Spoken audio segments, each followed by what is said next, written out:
कैकेयी के 2 वर ने ही रामायण की कहानी को महत्वपूर्ण दिशा दी। कैकेयी ने राजा दशरथ से राम के लिए 14 वर्ष का वनवास मांगा। वो वनवास में 15, 16 या फिर 10 या 12 साल का वनवास भी मांग सकती थी, लेकिन उन्होंने 14 वर्ष का ही वनवास मांगा। इसके पीछे 3 मुख्य कारण बताए जाते हैं। पहला कारण राजकीय नियम। ये एक प्रशासनिक कारण था। रामायण की कहानी त्रेता युग के समय की है। उस समय ये नियम था कि अगर कोई राजा 14 वर्ष के लिए अपना सिंहासन छोड़ देता है तो वह राजा बनने का अधिकार खो देता है। यह नियम वाल्मीकि रामायण के अयोध्या खंड में लिखित है। कैकेयी ये बात जानती थी, अतः उसने ठीक 14 वर्ष का वनवास ही मांगा।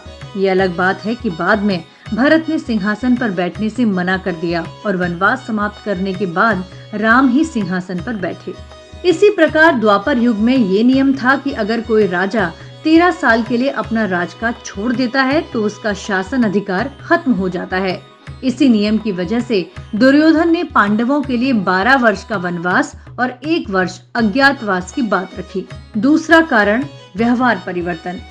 14 वर्ष वनवास मांगने का कारण उस समय की ये मान्यता थी कि 14 वर्ष तक एक सा जीवन काल जीने से आदमी का चरित्र और स्वभाव परिवर्तित हो जाता है। वाल्मीकि रामायण का एक श्लोक है, नव पंच च वर्षाणि दंडकारण्यमाश्रितः चिरा जिन जटाधारी रामो भवतु तापसः।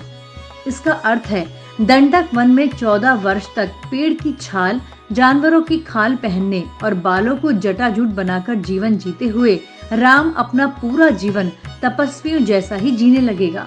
कैकेयी और मंथरा ने यही सोच विचार कर राम के लिए 14 वर्ष का वनवास मांगा, क्योंकि इससे भरत का सिंहासन सदा के लिए सुरक्षित हो जाएगा।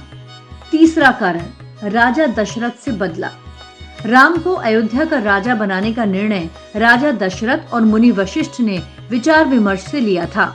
ऐसा कहा जाता है कि ये बात कैकेयी को 14 दिन के बाद पता चली। कैकेयी दशरथ की प्रिय पत्नी थी, लेकिन उन्हें ये बात मंथरा से मालूम चली। इसी बात का बदला लेने के लिए कैकेयी ने उन 14 दिन को हर दिन 1 वर्ष मानकर 14 साल का वनवास राम के लिए मांगा।